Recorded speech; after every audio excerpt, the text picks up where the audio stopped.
Okay, we're going to take a 14mm socket and remove this brace here on the top. Okay. There's 2 bolts on each side that need to be removed. You can remove this brace easily after the bolts are removed. Okay, next we're going to use an Allen wrench and remove the cosmetic cover. There's 3 screws here that hold it on. Okay, after you remove these 3 screws here, there's 2 little clamps underneath. You have to just pull up and the cover will remove. Okay, next you're going to take a 10mm socket, remove the battery cable. It's a good idea anytime you're working on any sort of electronics or sensors on your car to remove the battery cable. Next, with the same 10mm socket, we're going to remove the 2 bolts to the top of the air box and lift it off carefully.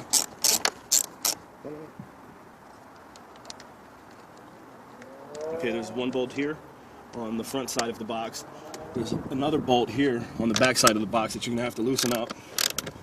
Once you get them both completely loose, what you're going to want to do before you lift the top of the box off is remove these small vacuum hoses here on the front of the air box. Now, it might be a good idea for you to label them, mark them with some tape, or take a picture of them like I like to do, so then you put them back on in the correct order when you're all done. Now, if you look on the left side of the air box, there's also 2 more small vacuum hoses that need to be disconnected before the top of the box is removed.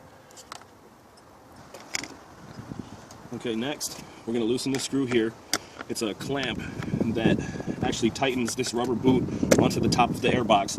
You're going to need to loosen it up very well. As you can see, my screwdriver wouldn't do the trick, so I'm going to use the same 10mm socket and loosen it up. Next, you're going to want to remove the wire harness from the mass airflow sensor. So you'll press this little button here and it should wiggle loose. Sometimes it gives you a little bit of trouble. There you go. There's also another small wire harness that connects to this little vacuum solenoid here that needs to be removed as well. Then you can loosen the clamp here on this hose, the bigger vacuum hose. Just squeeze it, move it back, remove that hose from the small vacuum solenoid. Next, you're going to lift up gently on the top of the air box and wiggle it out of this boot here. As you can see, this comes apart in one assembly. You have your air filter in here, and the top of your air box is completely removed. Now that you have the top of the air box removed, we're going to have to get this piece here off. So the first thing you want to do is, again, remove this clamp on the vacuum hose and try to wiggle it free. A lot of times you'll have to use a pliers and, twist it to loosen it. Once you see it moving, it usually comes off without too much trouble. It takes a little bit of persuasion, but these things are meant to seal tightly, so there's no air leaks. Got that off. You can move that forward. Doesn't seem to get in the way. Next, we have this one here. You're going to want to remove it from the small clamps here holding it in. Okay. Take that 10mm socket again, and as you can see, there's another clamp on this other side with the boot here. We'll loosen that one up. Once it's loose, it should wiggle free, just like the top of the airbox did. Give it a little twist. Pull with gentle pressure as you're twisting it. Let me loosen it up a little bit more. And that should do it.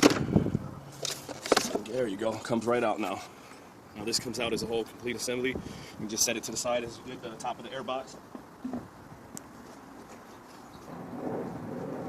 Okay, now what we're going to do is remove this vacuum rail or whatever. I don't know what it's called, but we need to remove it. In order to remove it, there's a bolt here. There's also an identical bolt on the other side over here. And then there's 3 T-style socket bolts that you're going to need to remove. So first we'll remove these 2 on the sides. Okay, so I believe I used a 14mm socket to get these 2 side bolts off. And now the wrench or the next socket we're going to use is an 8mm Allen wrench. I thought it was a T style, but I was incorrect. once you loosen the 2 bolts here, there's 1 more bolt that needs to be loosened, which is right here next to this plug pigtail connector here. What you're going to want to do is press this button here, remove this because it's kind of in the way and I don't want to damage it. Then you can reach this bolt down here. So you'll loosen this one next. Okay, once you have all of the bolts removed, you'll see this part then becomes loose. So once it's loose, you're going to have to disconnect these vacuum hoses as well. So this one easily slides off. Just give it a few twists, you know, it'll come off. There we go. We'll set this to the side out of the way here. Next we'll have another one here. Good idea to twist it with the pliers like I showed you earlier. Helps it, you know, wiggle loose. Persuades it to come off. There we go. That one's loose. Now we have a small one that connects to this little device here. You can pull that one off. If you take a look on this side, there's also some sort of grounding wire that connects to this rail. So we can remove this vacuum hose here, connect it to this little device here. Unplug this pigtail here. There's a button on it. Should let it come loose. Okay, actually you pull up on the button on this one. You don't press it like a normal one. Just pull up a little bit and it comes loose. Now you can see this entire rail here can be folded backwards and out of the way. Actually, we can disconnect this one as well just to get it out of the way. Remember, like I said earlier, it's a good idea for you to label these so you know where they go. Okay, so next what we have to do is remove this plenum. So in order to do that, first thing you're going to want to do is remove this pigtail connector from the sensor here.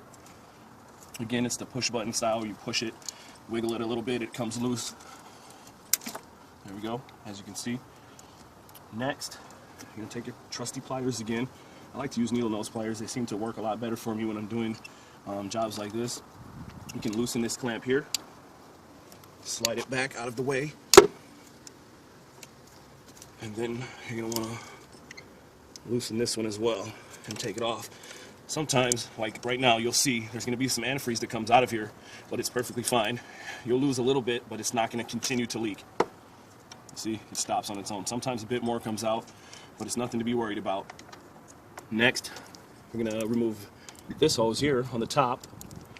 Some of these are, you know, loose enough where you can actually squeeze it with your fingers, make it a lot easier. Give it a twist. A little wiggle. Wiggle, wiggle, wiggle. Pull it off, and you're good to go. Once you removed these vacuum hoses, the pigtail that we disconnected from the sensor here is actually connected to this little bracket here. So what you're going to want to do is push with a flathead screwdriver or your pliers and wiggle it free from the bracket so you can remove this wire out of the way. I'll just, you know, tuck it back out of the way. It doesn't really bother me once it's disconnected from this part here. Okay, the next thing you have to do, if you look on the top of the plenum, there's another Allen head bolt that needs to be removed. So you'll have to get in there with the same size you used on this rail and loosen this bolt here. Okay, now, before we can take the plenum off, there's another hose right here that should be disconnected. It has the similar, you know, hose clamp. We have to squeeze it, wiggle it down. This one's kind of on an awkward angle, and it really irritates me. But once you get it down, you follow the same procedure and just wiggle this hose off that part. Okay, now, right now, I'm able to lift the plenum up. You won't be able to do that. I'll show you why in a second, but before we take it completely off, you can see there's another connector to a sensor here. We'll just disconnect that, take the plenum completely off. Now let me show you why you won't be able to take it completely off. I went ahead of time and removed the 3 bolts in the back of the plenum that hold the plenum on. They were not very fun. You have to use a ratchet wrench. What size was it? 9/16? Yeah, a 9/16 angled ratchet wrench to go behind the plenum here and reach this bolt. This bolt here is the hardest bolt, and that's the only way to get at it. I've tried numerous ways to get to it. The easiest way is the ratcheting wrench.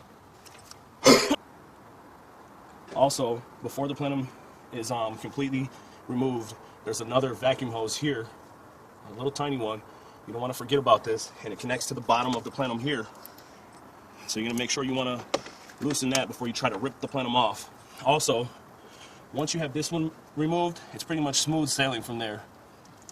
You can reach around the right side of the plenum and remove these two bolts, and those are fairly easy with the same tool.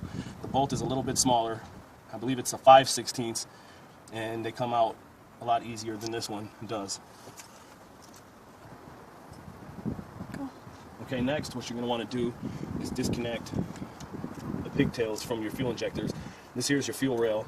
It's where the fuel tank, the fuel pump feeds your engine fuel, gas. So what you're going to want to do is press the little buttons, wiggle them free. They usually come off pretty easily. As you can see, this is a 6-cylinder, so there's 6 fuel injectors. There's going to be 6 plugs that connect to the injectors.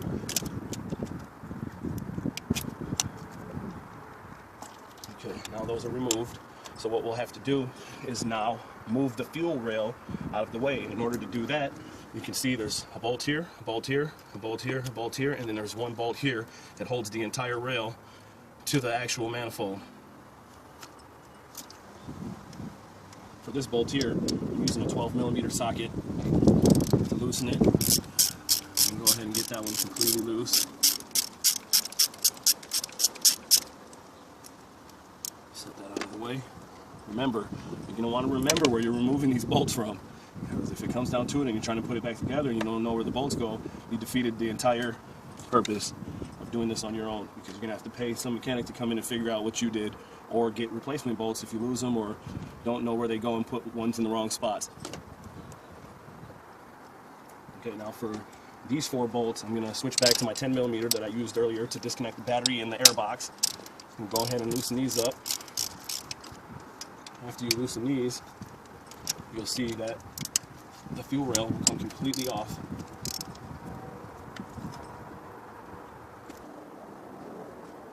Okay, since I had the top of the motor off, I decided to make this a 2-in-1 video and show you guys a little something else.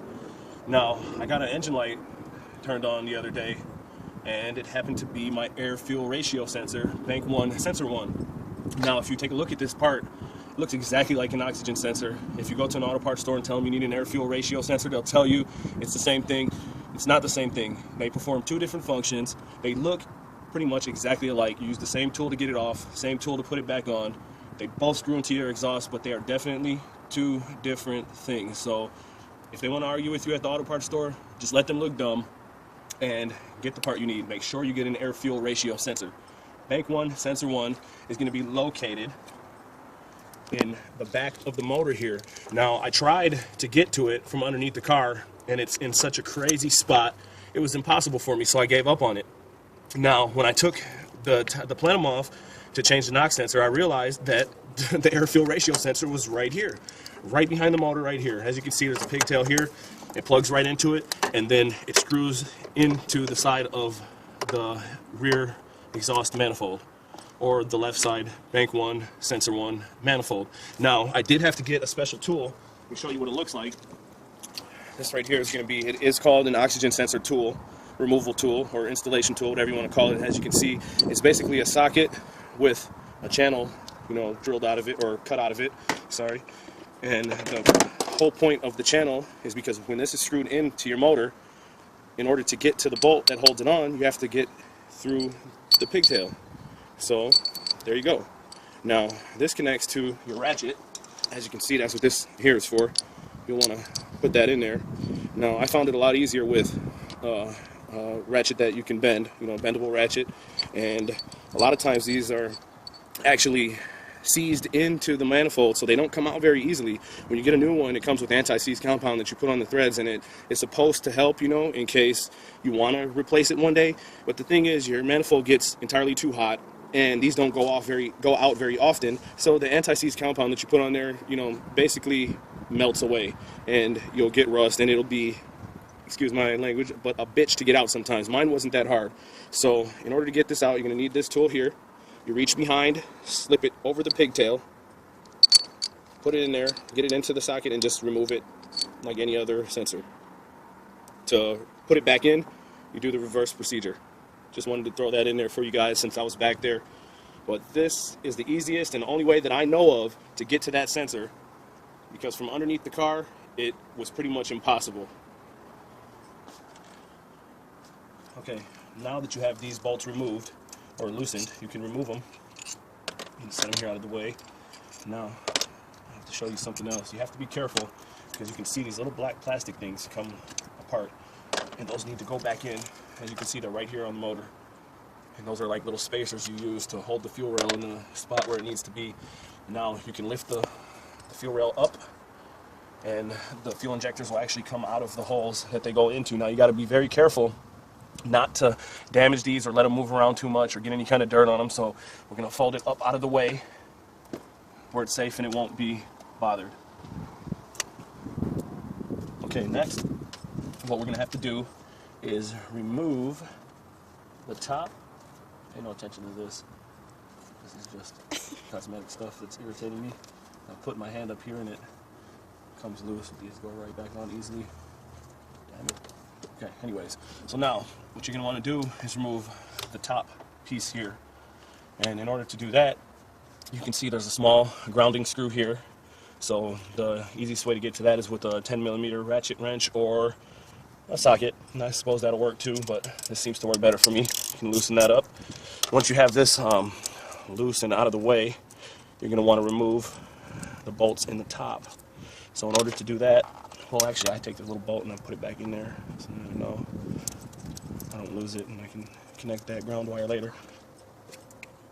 So, anyways, next you're going to want to remove these bolts here. You can use a star tool, the T-type tool, or you can use a regular socket.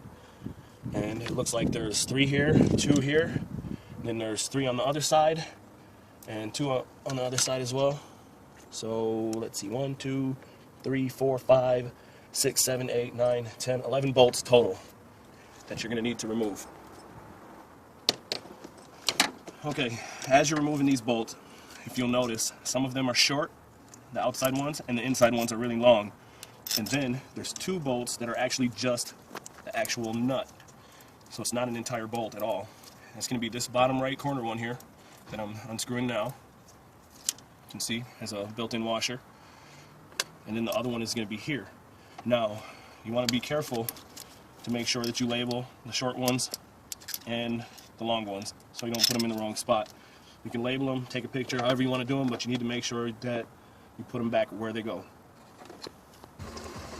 Okay, now, once you have those bolts loosened up, you're going to want to loosen this clamp here. If you lift up on this manifold here, you'll see a bunch of antifreeze leaking out. It's okay, it's probably about a cup. It sounds like a lot, looks like a lot, but it's probably a cup or 2. That's it. It's inevitable. There's no way you can stop it. It's not going to hurt anything. The only thing it's going to do is get antifreeze down on the ground underneath your car, but it won't hurt anything. So you're going to want to loosen this hose clamp here. Back it up out of the way and remove this hose from this part here. Okay, once you have this hose removed, it was easily removed. I used the channel locks, just a simple channel locks. Open it up a little bit, twist it how I showed you on the other hoses, and it comes off easily. Next, go ahead and lift this up completely and set it out of the way.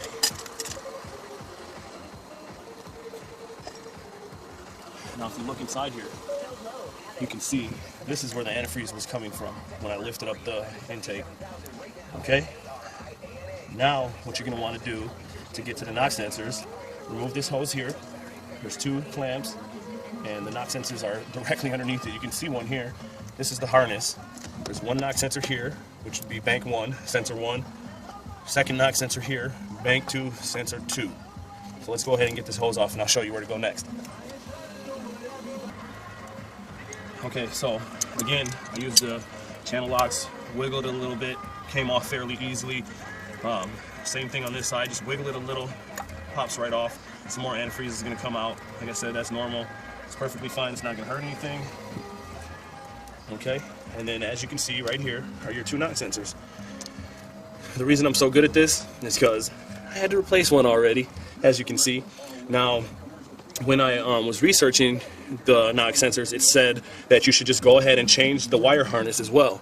Now in my case, I wasn't going to because I didn't want to spend the extra money, but when I opened it up, I could see that my wire harness was shit as well.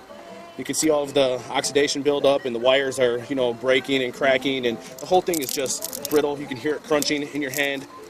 It's a piece of junk. This part costs $20 to $35 depending on where you get it from.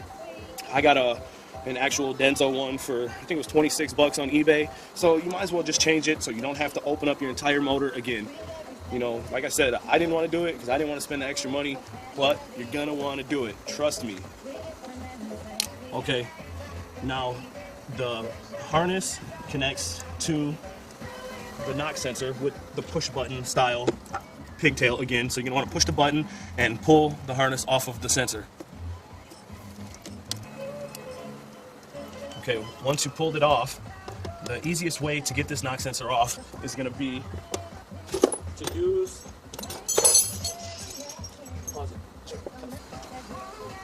okay, as I was saying, the easiest way to get the harness or the knock sensor off is going to be giant channel locks. As you can see, got one of these for 10, 15 bucks at the local auto parts store, hardware store, whatever.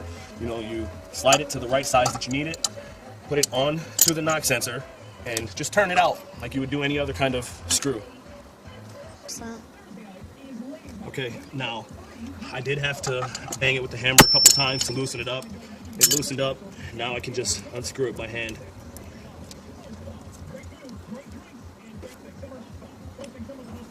Nice old rusty piece of junk. Okay, now I opted to go with the original equipment, Denso, because that's what Toyota uses. It seems to be a very reliable part. I like to use them. And honestly, it was cheap. On eBay, I got it for about 75, 80 bucks, something like that. And there was other off-name brand and non-Toyota OEM part name brands that cost more than that. So I'd rather go with the trusted Denso version. Now, one other thing I need to show you that I kind of forgot about, but you should pay attention to. What you're going to want to do is after you remove the top piece here, you can see all of this debris in here. There's leaves and all kinds of other dirt. Usually, I would stuff some paper towel in these holes here to prevent anything from going in there, because that would be a nightmare if you got dirt, leaves, or anything like that inside of your motor. So make sure you do that.